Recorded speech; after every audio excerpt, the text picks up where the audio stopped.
de la garde consulaire à Marengo. Après la victoire de Marengo, le 14 juin 1800, on jouera cette musique. Et il a une chose assez étonnante, l'empereur aimait manger du fricassé. Il faisait une sauce. Plus tard, il donnera le nom de cette sauce dédiée à cette victoire de Marengo. Ne mangeons pas maintenant du poulet à la Marengo. Ça vient de cette époque. Major.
Salut de l'aigle.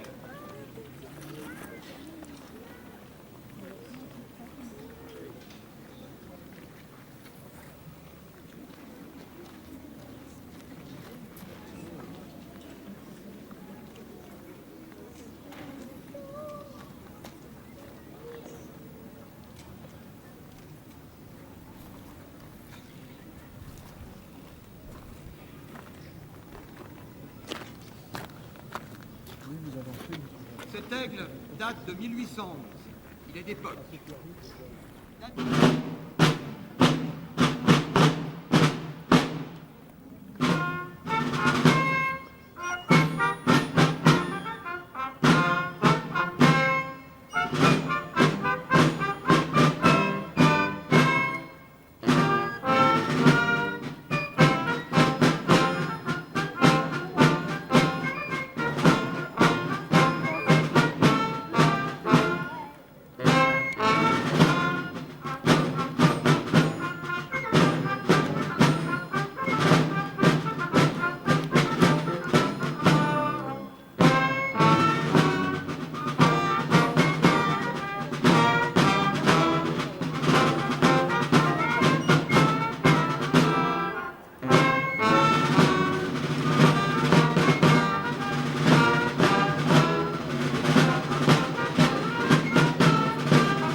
batterie d'Austerlitz.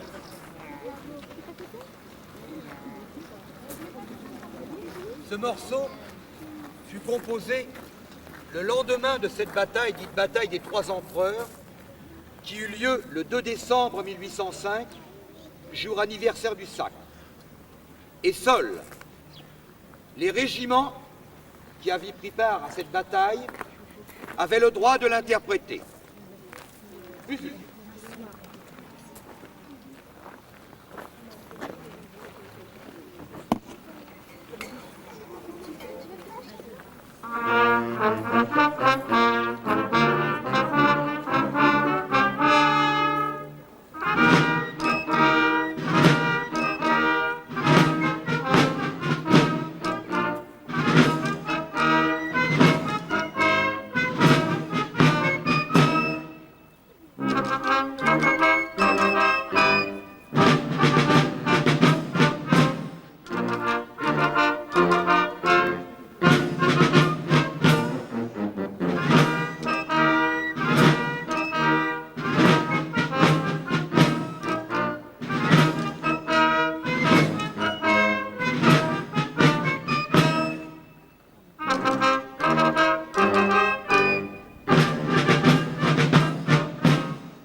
Au milieu. De toutes les journées glorieuses qu'ont connu l'Empire, il en est une qui brille d'un éclat incomparable. Toujours en souvenir de ce 2 décembre 1805, l'empereur fera composer par Michel Joboer le drapeau d'Austerlitz. Voilà. Je le revois ainsi, s'approchant des troupes, et dire ceci. Soldats, je suis content de vous. Vous venez de décorer vos aigles d'une immense gloire. Mon peuple vous reverra avec joie. Il suffira de dire « J'étais à la bataille d'Austerlitz » pour que l'on vous réponde « Voilà un brave. » Major.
vous en rendre compte, le grenadier Désiré s'est fait remarquer. C'était exprès. Les enfants qui me montreront tout à l'heure le grenadier auront gagné quelque chose. Pourquoi Désiré? Tout simplement parce que c'est son prénom et que le dernier cheval que montait Napoléon à Waterloo avait pour surnom Désiré. Le réveil au bivouac. Comme son nom l'indique, le réveil au bivouac était le réveil ordinaire de la Grande Armée. La Diane au tambour, le rigodon en musique.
Le pas accéléré, c'était ce morceau qui était joué pour attaquer, pour accélérer la cadence.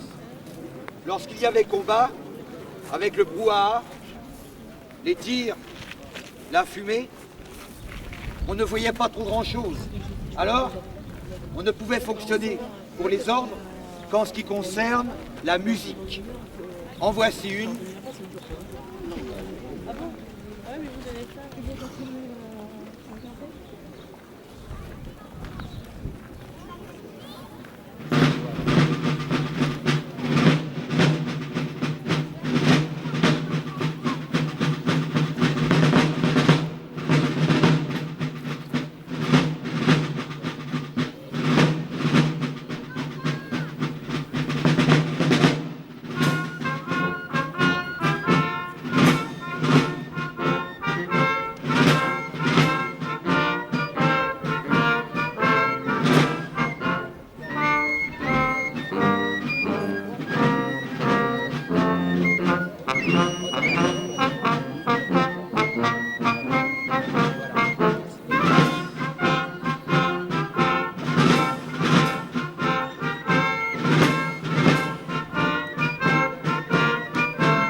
Avant de vous interpréter la marche des traînards pendant l'insurrection, la marche des traînards qui s'appelait également la Grenadière, Joséphine de Beauharnais, qui fut la première impératrice, a été en prison. Elle était enfermée dans la prison des Carmes sous la Terreur, en 1794. Et dans l'antichambre de la guillotine, elle tombe amoureuse de Hoche. Son mari du moment, Alexandre de Beauharnais, s'éprend de Delphine de Custine. Joséphine échappera à la guillotine grâce à la passion de la Bussière, qui mangea feuillet par feuillet le dossier de la future impératrice. C'est en tout cas ce que ce dévoué mâcheur a osé avouer lorsque l'Empire a été établi. Enfin, le 9 mars 1796, Bonaparte épouse Joséphine. La marche des traînards, dite la boiteuse, a été conçue spécialement pour aider les traînards ou les éclopés à marcher. On va vous en faire la démonstration. Écoutez. Major.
Le pas de charge des grenadiers.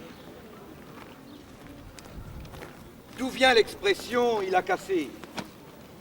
Eh bien, la pipe était l'instrument indispensable du soldat. La pipe aidait à tenir pendant les longues heures de veillée, ou alors à la serrer dans les dents lorsque nous étions contraints à ce que l'on appelle une intervention chirurgicale qui se traduisait bien souvent par l'amputation. On demandait aux patients de serrer la pipe entre ses dents. Celle-ci, bien souvent faite de terre, tombait au sol lorsque le patient décédait et ouvrait la bouche. D'où l'expression « il a cassé sa pipe ». Ce n'est pas très heureux, mais ça vient aussi du Premier Empire. D'autre part, un grenadier ayant une pipe, elle a été fracassée par un boulet, comme en fumée. Il lui restait qu'un trou, du tabac et une feuille de papier.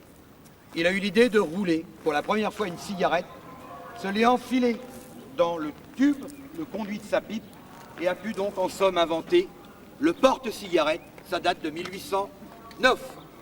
Musique.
rigodon d'honneur, vous pouvez descendre du marché. Descendez. Batterie de la plus haute difficulté technique au tambour, le rigodon d'honneur servait à divertir les grognards dans leur camp. Devenu célèbre, ce rigodon servit également à rendre les honneurs à l'empereur Napoléon Ier. Regardez.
Enfin, pour terminer, le chant d'honneur, interprété pour la dernière fois aux adieux de Fontainebleau, à savoir le 20 avril 1814. S'adressant aux soldats et au général Petit, il proclama ceci. Officiers, soldats de ma troupe, je vous fais mes adieux. Pendant 20 ans, je vous ai mené sur le chemin de la victoire. Pendant 20 ans, vous m'avez servi avec honneur et fidélité. Recevez mes remerciements.